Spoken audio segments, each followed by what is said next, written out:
have the same visuals you have. Talk about some I weight. see your new avatar. She loves you, bitch. You change your avatars like you change your wigs in real life. Every time I see you, it's a different avatar. Well, I love this. You know, I used to be a kitty cat. This looks the most like you. Of all the avatars you've done, this I'm like, oh, okay, Bob has finally joined stereo. No, the braids were very me. No, you swear up and down in your mind that you are the cornrow queen of America. You've worn the cornrows. I've never said I was the cornrow queen of America, but I like wearing cornrows sometimes. I usually, if I'm anything, I'm either the ponytail queen or like the queen with an afro. But that's typically what I wear. But they don't have afros on this app for some reason.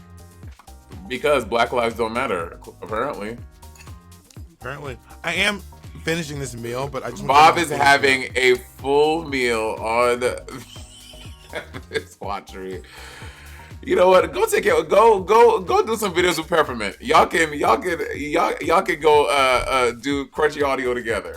Anyway, that being said, can we get into this fallout? I'm so tickled because at the top of the episode, Utica is like, I just feel so bad because I think that Tina Burner deserved to be here. And I think that she won that lip sync. And everyone just looked at her like, yeah?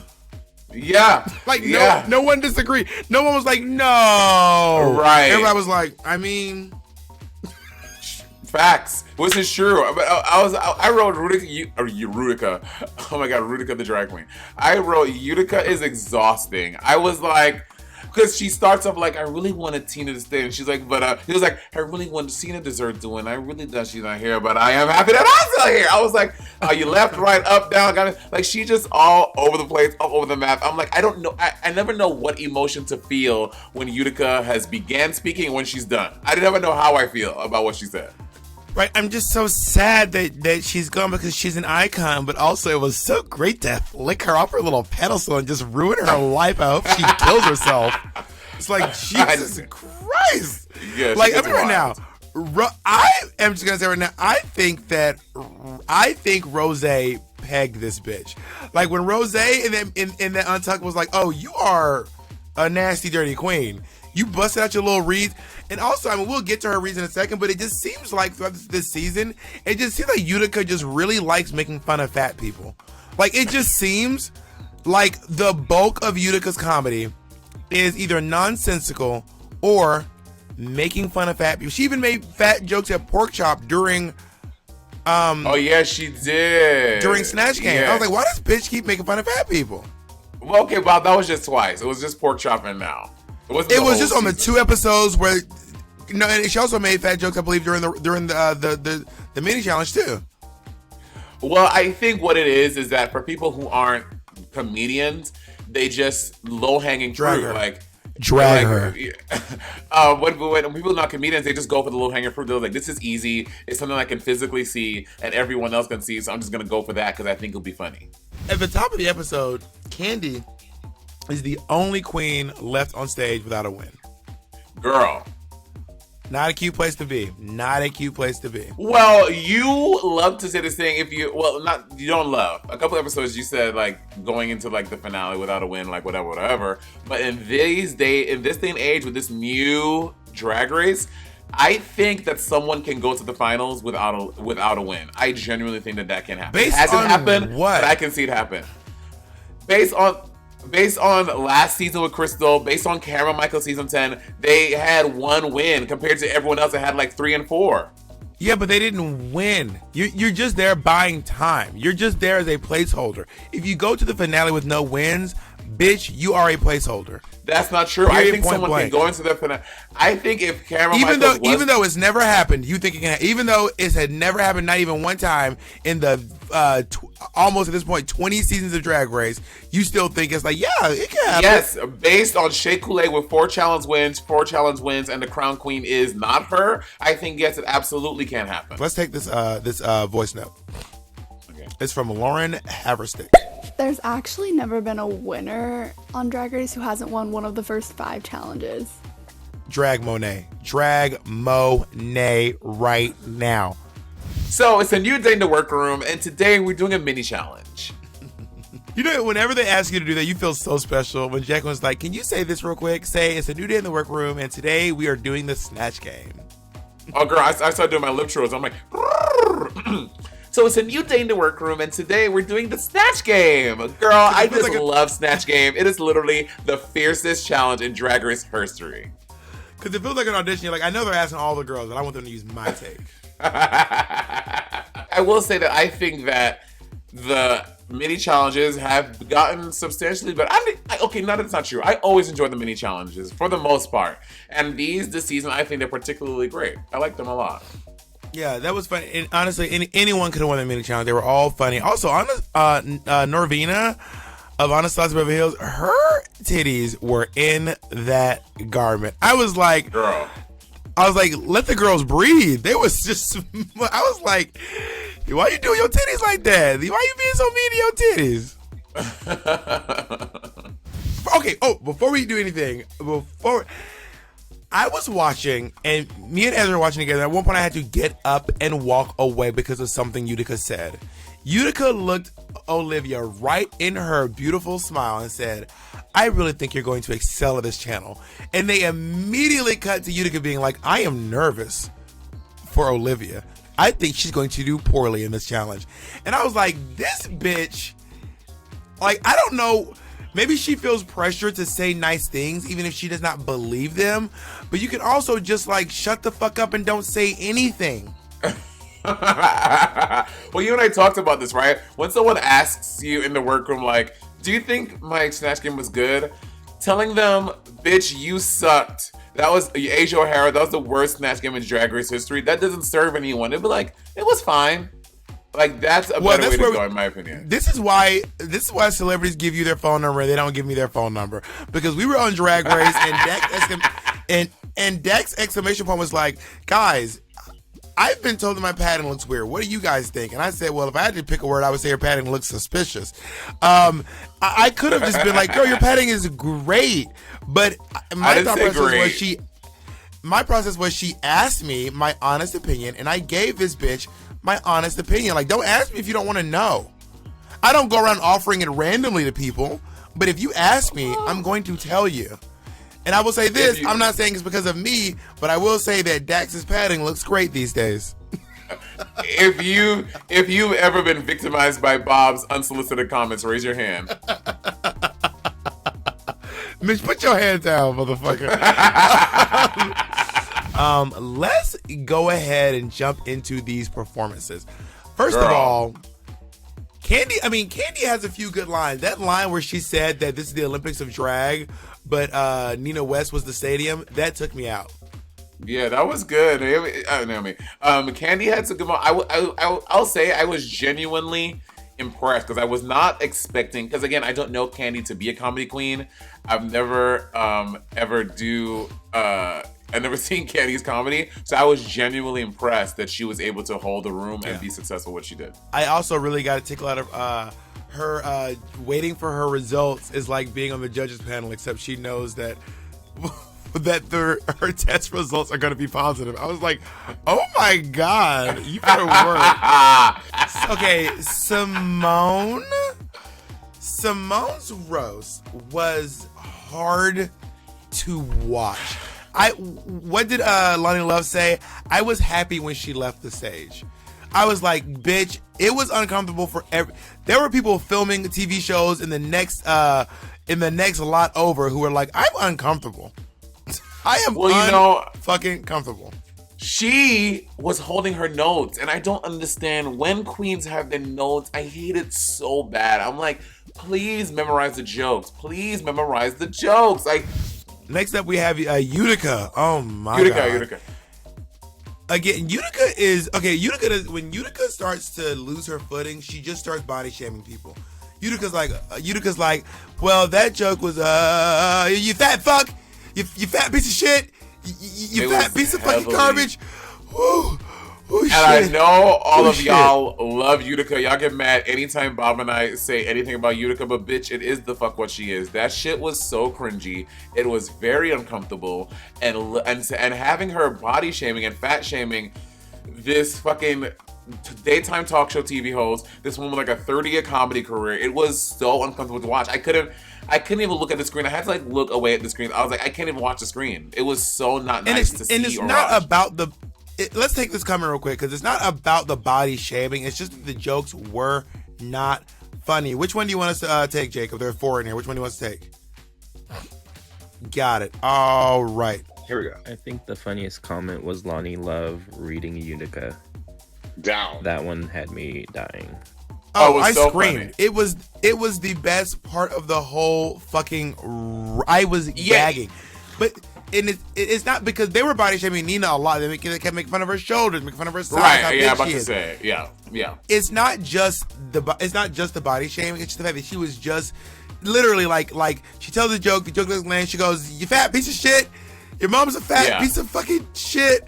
You know what I mean? Yeah, because you know what? It is a roast, and everyone is there to get to and you know the people are gonna make jokes about whatever, so that's fine. Like, it's not anything about that. It's not about the body shaming and like the fat jokes. It was like they just weren't funny. So if you're gonna make a joke about me being fat or about me being balding or about whatever about me, and again, I love when people listen. If you're gonna make a joke about Monet being fat or like Monet being Here balding, we go, Monet here we having go, like massive here we go. hands or like Monet's feet looking like potatoes, or you're gonna make a joke about Monet like how she breathes heavy when she walks up the stairs. If you're gonna make a joke about the fact that like Monet, oh wait, did you have it? I was like, oh, if you're watching this, I was like, I know this is coming. Like, here we go. You shouldn't have got me started, bitch. Now, I would do the same to you, but I want us to remain friends after this podcast. So, so if you like, I love when people make jokes. Like, I love roast. I love when people make fun of me for shit that I don't even know what's funny about me. You know what I mean? I love that shit, but it has to be funny. It has to be funny, and it wasn't. I will say this though, but the moment where she started making fun of RuPaul flicks her off, that was iconic. That was iconic. And then Pearl tweeted out a picture of RuPaul flicking off Utica and said, "Can you put a nail on for your show?" Honestly, at this point, if I was RuPaul, I'd be like, "Bitch, I don't need to put on a fucking hello, RuPaul don't care."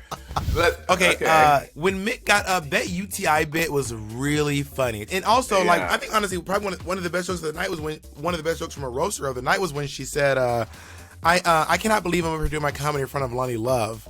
I mean, I knew there were going to be budget cuts, but I didn't think it would affect the judges panel. That was like that was good. That's how you read someone for their comedy, not being like, "Why the fuck should you be up here doing judging comedy, Lonnie Love? You fat piece of fucking shit."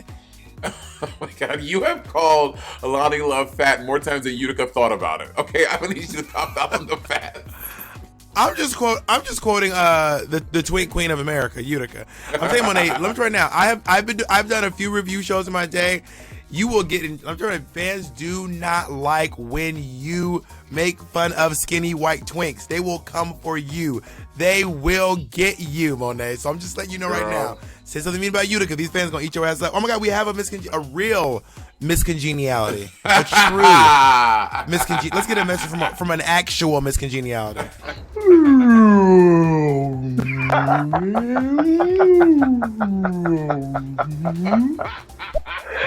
Girl, for those of you who fact that she speak well, Nina West. Thank you, Nina. For those who don't speak well, Nina West just said, "I can't believe Utica called me a fat bitch on TV."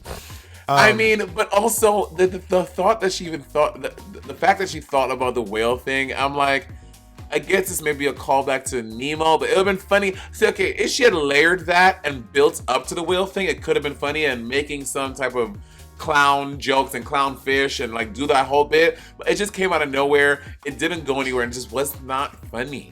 Let's go on to Olivia. Olivia Lux is, I'm not into this cutesy, like, tiptoeing up to the, "Hi everyone, I can't believe I'm going to be saying mean things, but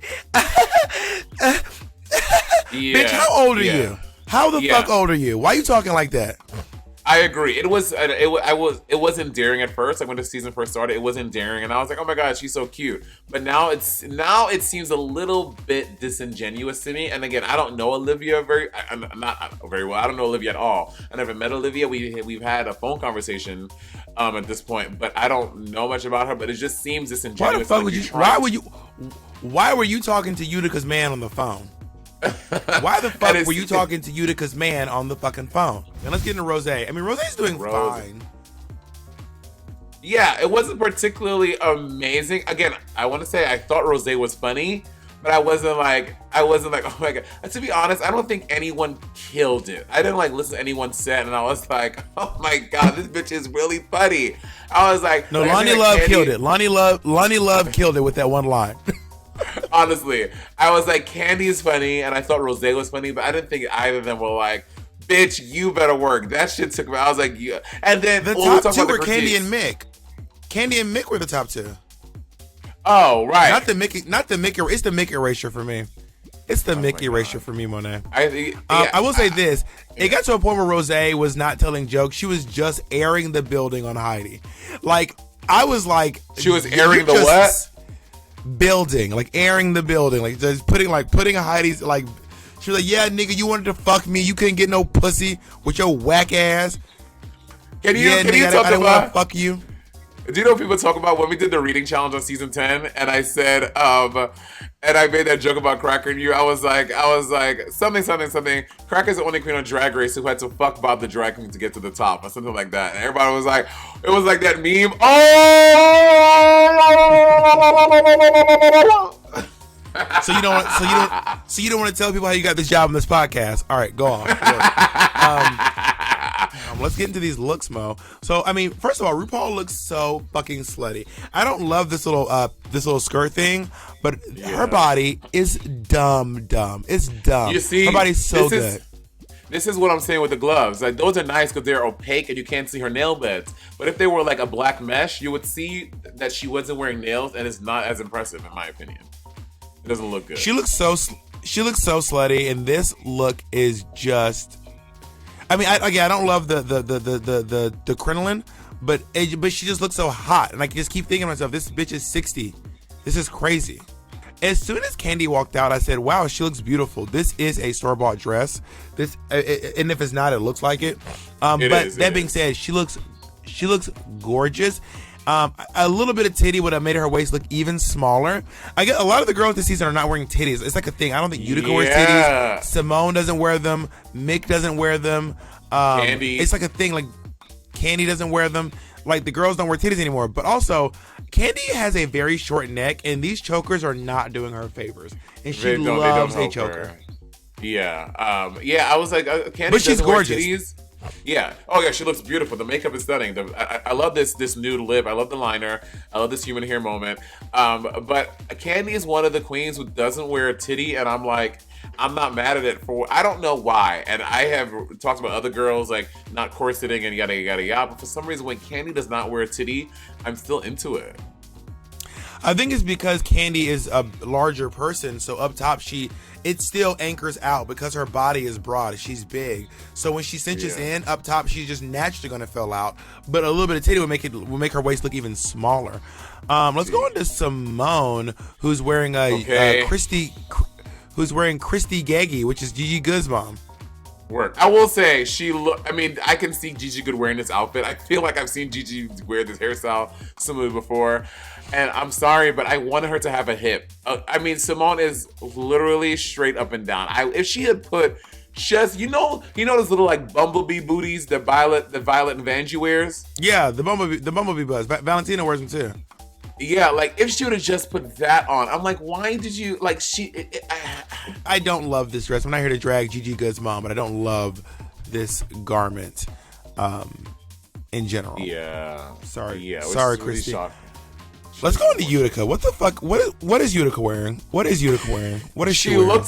She looks like Miss Frizzle from the 1800s. It's like I don't know. Can you believe when Ross said this was his favorite look of Utica's from the whole season?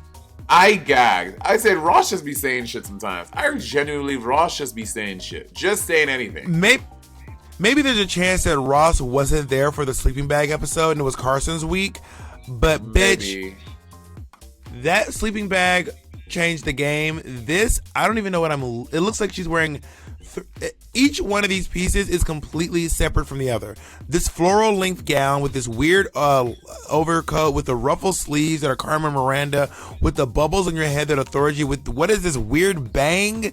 This look is not good. I was so gagged when and even RuPaul was like, I love this look. And I was like, which is so and crazy. then of course Utica couldn't take the comments, and she goes, "I wish I could say the same about you." I was like, Utica, the roast is over, bitch. The roast is over. What the hell's wrong with you? What the fuck is wrong with you? It's the double standards for me. I feel like if another queen, if Candy came out in this, I feel like they would read Candy. But because it's Utica and she's now the kooky girl, they're like, oh, you just look so good. And that bothers me so much. Because the same girl would not get the same Utica shit if they wore the same outfit. And it really gets on my nerves. Oh, Monét, don't make fun of the skinny white twinks. They're gonna drag you, girl. They're gonna get you. Don't trade places. Fuck. Don't trade places with what I've been through, Miss Sophia, Miss Seeley. Don't trade places with what I've been through, Miss Seeley. Let's go on to Olivia, who's wearing Garrow Sparrow. I do not like this. Yeah, I'm not a huge fan of it. And you know, Garrow Sparrow is expensive as fuck, girl. And yeah, I don't like this. I don't like this. No. I mean, okay, I don't not like it. It's fine. It's fine. Also, this middle picture of Olivia. Have you seen that GIF of Lisa Simpson going?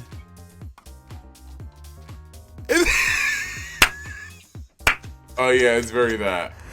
Basically, I mean, this look is not great, and I also feel like wearing something like this would be better if you were like stumping the runway and not like tiptoeing, being shy. Yeah. Yeah, agreed. Let's go on to Got Mick. Got Mick looks evil as hell. She does. Got Mick makes her eye makeup so big.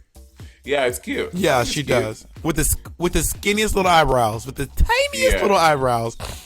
Yeah, I mean, this those are some vintage kitten with a whip eyebrows, girl. Oh my god. Drag me.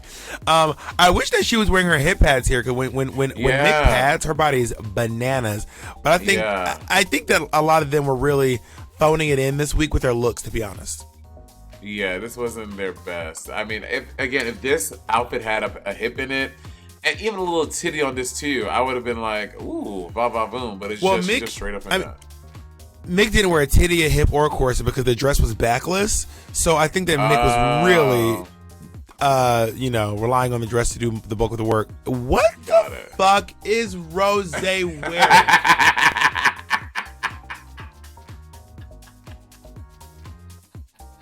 What is this, Monét? What the fuck is this? I'm serious. You need to answer my fucking question. This is your friend. This is your fucking friend. What's your friend wearing right now? Girl, the renaissance of it all. I don't know. It's like a little 80s renaissance thing moment. I don't know. I did not jive with it. When she came out, I generally had at my screen. I was like, oh god. And why were the judges boosting this shit up? And not to mention, I cannot believe she had the nerve to wear this and make fun of anybody's shoulders. Like, bitch, were you dressing as Nina West? Like, what the hell is going on this day? Yeah, she looked cray. I'm not into this at all. I also all. don't think I don't like mohawks for her. Has she worn a bunch? Oh, she wore it on the other one, the blue ruffle. She's worn it. This is at least her third mohawk, and I do not like them for her. Yeah, and like, why does her contour look a little dirty? Like, is it me or does her contour look a little like? I think that's just the angle of this picture. But these like gray jazz pants, but I think it may be like a catsuit with like that like fabric that every drag queen has at the top. Yeah, this is not a great Rose. And Rose, for the past 2 weeks, like the week before and the week before that, Rose was really like, I'm like, okay, this is like her climb. Rose is really selling doing the motherfucking thing with the fashion, and then she brought it right back down to zero on this look. This is not cute. I mean, the queens really phoned it in on these looks. I mean, they phoned it. I mean, Candy Muse is wearing a dress from the store. Like, girl, the girls I told you, phoning it. That is the dress from a store right off the Castle Hill stop on the 6 train called Hood Clothing Boutique, and she paid about $35 for this dress. I'm telling you, I have it. I know they have them in Santee Alley right here in LA. I'm like, girl, this is the meet and greet dress, not a RuPaul's Drag Race dress, not a RuPaul's Drag Race. All right, okay. Anyway, so what do you think about the lip sync? Who won? Simone, hands down. Boom, boom, boom. Dusted her. I love the way Dusted her. Simone lip syncs. I really enjoy Simone's lip sync. I think she's really talented. Well, thank you all for joining us. Listen, every Saturday, Monét Exchange and I are right here on the Stereo app reviewing RuPaul's Drag Race, and according to this season, we'll be here for another fucking 40 weeks because this season's never gonna end. I'm not complaining, but damn. Monét, I love you very much. I love you too. All right, peace, everybody. Bye.